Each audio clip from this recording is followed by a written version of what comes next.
नमस्कार मित्रांनो, मी सचिन शिंदे आपल्या समोर ध्यास वर्धीचा अकॅडमी युट्यूब चॅनल पाहतो. मित्रांनो, महत्वाच्या घडामोडी. मित्रांनो, सर्व आपल्या गुड मॉर्निंग, शुभप्रभात. मित्रांनो, आज तारीख आहे 5 मे. 5 मेचे महत्वाचे आपण 20 प्रश्न पाहत आहोत. कोणतीही परीक्षा असू दे, चालू घडामोडी हा विषय खूप महत्वाचा असतो. मित्रांनो, आपल्याला पाहायला गेलं तर 20 प्रश्न असतात आणि सुरुवातीपासून शेवटपर्यंत पहा, जेणेकरून आपल्या प्रत्येक प्रश्न समजू शकतो. ठीक आहे, आपण सुरू करूया कालचा प्रश्न. कान्स आंतरराष्ट्रीय चित्रपट महोत्सवाच्या फिल्म बाजार विभागात निवड झालेला मराठी चित्रपट कोणता? तर उत्तर आहे याचं मित्र हो, गिधाड 99 हे त्याचं उत्तर आहे. आजचा पहिला प्रश्न. ठीक आहे, भारतातील भारतातील अधिकृत फॉर्म्युला वन F1 कार्यक्रमासाठी ब्रँड अँबॅसडर म्हणून मुंबई फाल्कन्स रेसिंग लिमिटेडने कोणत्या क्रिकेटपटूची नियुक्ती केली आहे? तर उत्तर आहे श्रेयस अय्यरची नियुक्ती केलेली आहे. उत्तर काय आहे? श्रेयस अय्यर. दुसरा प्रश्न. भारतातील पहिली सीप लेन एअरलाईन कोणती आहे? भारतातील पहिली सीप लेन एअरलाईन कोणती आहे असं आपल्याला उत्तर आहे. तर उत्तर आहे स्काय ऑफ एव्हिएशन हे त्याचं उत्तर आहे. स्काय होप एव्हिएशन हे त्याचं उत्तर आहे. डिटेल पाहूया. स्काय होप एव्हिएशन भारताची पहिली सी प्लेन एअरलाईन. संपूर्ण माहिती. स्काय होप एव्हिएशनची ही भारतातील पहिली व्यावसायिक सी प्लेन एअरलाईन सेवा सुरू करणारी कंपनी आहे. या सेवेला डीजीसीए म्हणजे director general of civil aviation कडून व्यावसायिक उड्डाणासाठी पूर्ण परवानगी मिळाली आहे. सी प्लेन म्हणजे असे विमान जे पाण्यावर उतरू आणि उड्डाण करू शकते. मुख्य उद्दिष्ट पर्यटनाला चालना देणे, दुर्गम बेटांना जोडणे, प्रवासाचा वेळ कमी करणे आणि रस्ते किंवा धावपट्टी नसलेल्या भागात संपर्क वाढवणे. लक्षद्वीपमधील विविध बेटांना जोडण्याची योजना आहे. या कंपनी स्थापना 2018 मध्ये झाली. मुख्यालय गुरुग्राम, हरियाणा. सध्याचे सीईओ अवतार सिंह आहेत. भारतातील पहिली जल हवाई सेवा 2010 मध्ये सुरू झाली होती, परंतु नंतर ती बंद झाली. महत्व. पर्यटन क्षेत्राला मोठी चालना मिळेल, बेटावरील लोकांसाठी जलद वाहतूक सुविधा उपलब्ध होईल, आपत्कालीन सेवांसाठी उपयोग असेल. तिसरा प्रश्न.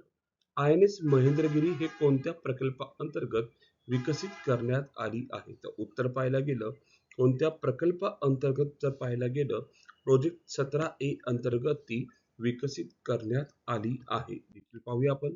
INS महेंद्रगिरी भारतीय नौदलात दाखल. संपूर्ण माहिती पाहूया. INS महेंद्रगिरी हे भारतीय नौदलातील अत्याधुनिक स्टेल्थ गाइडेड मिसाइल फ्रिगेट आहे. हे प्रोजेक्ट 17A अंतर्गत तयार करण्यात आले आहे. हे जहाज माझगाव डॉक है ना शिप बिल्डर्स लिमिटेड मुंबई येथे बांधण्यात आले. सगळ्यात पॉईंट महत्वाचा की माझगाव डॉक मुंबई येथे बांधण्यात आले INS महेंद्रगिरी. हे जहाज पूर्व घाटातील महेंद्रगिरी पर्वताच्या नावावरून नामकरण करण्यात आले. पूर्वीचे शिवालिक क्लास हे आधुनिक अपग्रेड म्हणून स्वरूप मानले जाते. तांत्रिक वैशिष्ट्य. वजन आहे 6770 टन, लांबी 149 मीटर आहे, रुंदी 17.8 मीटर आहे, वेग 28 ते 32 नॉट्स आहे. कर्मचारी क्षमता 226 जवान राहू शकतात. लक्षात ठेवा, हा एक पॉईंट खूप महत्वाचा आहे. आणि स्टेल्थ तंत्रज्ञानामुळे रडारला सहज दिसत नाही. अत्याधुनिक शस्त्र प्रणाली, उच्च गती, मजबूत संरक्षण क्षमता, मिसाईल प्रणाली व प्रगत सेन्सर्स सुसज्ज. महत्व. भारतीय नौदलाची समुद्री सुरक्षा अधिक मजबूत होईल INS महेंद्रगिरीमुळे. नेक्स्ट पॉईंट आपल्याला बघायचा आहे की मुंबई पुणे मिसिंग लाईन प्रकल्पातील मुख्य बोगद्याची लांबी किती आहे? बघा, मुख्य बोगद्याची लांबी किती आहे असं विचारलंय, तर उत्तर आहे 10.5 किलोमीटर आहे. किती? 10.5. आणि पाहायला गेला की मुंबई पुणे जर पाहायला गेला, जगातला सर्वात रुंद हा बोगदा आहे. हा सुद्धा पॉईंट खूप महत्वाचा आहे, रुंदीने सर्वात मोठा. डिटेल पाहूया आपण. Mumbai Pune expressway missing link प्रकल्प. संपूर्ण माहिती. मुंबई पुणे द्रुतगती मार्गावरील वाहतूक वेळ कमी करण्यासाठी मिसिंग लेन प्रोजेक्ट तयार करण्यात आला. उद्घाटन झालं 1 मे 2006. उद्घाटन मुख्यमंत्री देवेंद्र फडणवीस यांच्या हस्ते. हा प्रकल्प खोपोली एक्झिट ते कुसुगाव लोणाळा दरम्यान आहे. प्रकल्पाची एकूण लांबी आहे 13.3 किलोमीटर. किती? 13.3 किलोमीटर आहे. लक्षात असू दे. एकूण लेनचा मार्ग 8, 2 मोठे बोगदे. मुख्य बोगदा 10.5 किलोमीटर आणि दुसरा बोगदा 1.75 किलोमीटर. 650 मीटर लांबीचा केबल स्ट्रेट पूल. भारतातील सर्वात उंच केबल स्ट्रेट पूल मानला जाईल. उंची आहे 182 मीटर.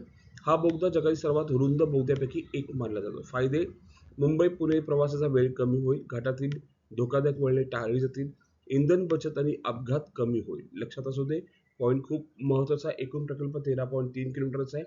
मुख्य बोगदा त्याचा 10.5 किलोमीटरचा आहे. दुसरा बोगदा 1.75 किलोमीटरचा आणि 650 मीटर लांबीचा केबल स्टेट पूल आहे. पुढे 5वा प्रश्न. हरित महाराष्ट्र आयोगाचा मुख्य उद्दिष्ट काय आहे? असा आपल्याला प्रश्न विचारलाय. मुख्य उद्दिष्ट काय? पर्यावरण संवर्धन आहे. लक्षात असू दे, पर्यावरण संवर्धन. 6वा प्रश्न आपण पाहतोय 6वा प्रश्न. 2026च्या विधानसभा निवडणुकीमध्ये तामिळनाडूमध्ये सर्वात मोठा पक्ष कोणता ठरला आहे? ठीक आहे, आपल्याला प्रश्न विचारलाय कोणता ठरलेला आहे. ठीक आहे, तर उत्तर आहे मित्र हो ऑप्शन नंबर 3 TVK हा पक्ष सर्वात मोठा पक्ष ठरलेला आहे. आपण थोडस इन डिटेल पाहायला गेलं तर विधानसभा निवडणूक निकाल: पुदुचेरीमध्ये NDA ला 15 जागा, इंडिया आघाडीला 11 जागा, इतर 3 जागा भेटलेल्या आहेत. आणि पाहायला गेलं पश्चिम बंगालमध्ये 190 प्लस वेस्ट बंगालमध्ये भेटलेत NDA ला आणि तृणमूल काँग्रेसला 98. ठीक आहे, NDA ला स्पष्ट बहुमत मिळालेलं पश्चिम बंगालमध्ये. तमिळनाडूमध्ये TVK सर्वात मोठा पक्ष ठरलेला 105, ADMK 71, DMK 58. ठीक आहे, TVK सर्वात मोठा पक्ष म्हणून उदयास आला. केरळमध्ये UDF ला 98, LDF ला 39 आणि BJP ला 3. ठीक आहे, UDF ला स्पष्ट बहुमत. आसाममध्ये NDA ला 98, इंडिया आघाडीला 25, इतर 3 जागा. ठीक आहे, आपल्याला माहित पाहिजे की बहुतेक राज्यात पाहायला गेलं पश्चिम बंगाल असेल, ठीक आहे, आणि तमिळनाडू असेल किंवा आसाम असेल, या तिन्ही राज्यांमध्ये स्पष्ट बहुमत BJP ला मिळालेलं आहे. ठीक आहे, नेक्स्ट 7वा प्रश्न आपण पाहतोय. IBSF जागतिक बिलियर्ड्स अजिंक्यपद 26 कोणी जिंकले आहे असा आपल्याला प्रश्न विचारलाय. तर कोणी जिंकलेलं आहे? ठीक आहे, आपल्याला 6वा प्रश्न आहे 7वा प्रश्न आहे, महत्वाचा प्रश्न आहे आणि आपल्याला उत्तर माहित असणं आवश्यक आहे. तर उत्तर आहे त्याचं सौरभ कोठारी हे त्याचं उत्तर आहे. ठीक आहे, जागतिक बिलियर्ड्स अजिंक्यपद सौरभ कोठारी यांनी IBSF जागतिक बिलियर्ड्स अजिंक्यपद 26 जिंकली. अंतिम फेरीत सौरभ कोठारी यांनी पंकज अडवाणी यांचा पराभव केला. ही स्पर्धा झाली कुठे? कार्लो आयर्लंड मध्ये झालेली होती. कुठे? Carlo Ireland. लक्षात ठेवा, पॉईंट खूप महत्वाचा आहे. कार्लो आयर्लंड मध्ये झालेली स्पर्धा आहे. नेक्स्ट 8वा प्रश्न. आंतरराष्ट्रीय कामगार दिवस दरवर्षी कधी साजरा केला जातो? सर्वांना माहिती 1 मे रोजी साजरा केला जातो. थोडस डिटेल. आंतरराष्ट्रीय कामगार दिन दरवर्षी 1 मे रोजी साजरा केला जातो. या दिवसाची सुरुवात 1886 मध्ये झाली. शिकागो दे हाय मार्केट प्रकरणाच्या स्मरणार्थ. थीम आहे एन्श्युरिंग अ हेल्थी. ठीक आहे, पाहिला गेलं ensuring a healthy psychosocial working environment हे त्याचं थीम आहे. लक्षात असू दे. 9वा प्रश्न पाहतोय आपण. लक्षात असू दे की राष्ट्रीय संगीत पुरस्कार 26 कोणाला सन्मानित करण्यात आलेला आहे? तर उत्तर आहे सुमन घोष. उत्तर काय आहे? सुमन घोष आणि पंडित लक्ष्मण कृष्णराव पंडित. लक्षात असू दे. 10वा प्रश्न. जागतिक दमा दिन केव्हा साजरा केला जातो? पाहायला गेलं तर मे महिन्याचा पहिला मंगळवार साजरा केला जातो. ऑप्शन नंबर 1 आहे. 11वा प्रश्न. IBSF जागतिक बिलियर्ड्स अजिंक्यपद 26 स्पर्धेचे विजेतेपद सलग दुसऱ्या वर्षी कोणी पटकवले आहे? ठीक आहे, सलग दुसऱ्या वर्षी पटकवले. हा सुद्धा एक पॉइंट राहिला होता म्हणून मी घेण्याचा प्रयत्न केला. तर उत्तर आहे सौरभ कोठारी. 12वा प्रश्न. NASM-SR क्षेपणास्त्राची चाचणी कोठे घेण्यात आलेली आहे? तर उत्तर आहे ओडिशामध्ये ती घेण्यात आलेली आहे. 13वा प्रश्न. WHO ने नवजात मुलांसाठी कोणत्या मलेरिया विरोधी औषधाला प्री क्वालिफिकेशन मान्यता दिली आहे? पॉइंट खूप महत्वाचा आहे, लक्षात ठेवा. तर उत्तर आहे आर्ट मेदर लुमेफॅट्रिन हे त्याचं औषधाचं नाव आहे. ऑप्शन नंबर 2 करेक्ट आहे. 14वा प्रश्न. सप्पू SPPU मध्ये लिंग समानतेचा आणि कौशल्य विकासाचा भारतातील पहिला पुतळा कोणाच्या हस्ते उद्घाटन करण्यात आला? तर उत्तर आहे जावेद चौधरी यांच्या हस्ते तो उद्घाटन करण्यात आलेला आहे. पुढे 15वा प्रश्न. राष्ट्रपती भवनात एडविन लुटेन्स यांच्या पुतळ्याच्या जागी कोणाच्या पुतळ्याचे अनावरण झाले? तर उत्तर आहे C राजगोपालचारी. 16वा प्रश्न. देशातील पहिले बासमती सेंद्रिय प्रशिक्षण केंद्र कोणत्या राज्यात स्थापन केले जाणार आहे? तर उत्तर आहे उत्तर प्रदेश राज्यात ते सुरू होणार आहे. कुठे? उत्तर प्रदेश राज्य.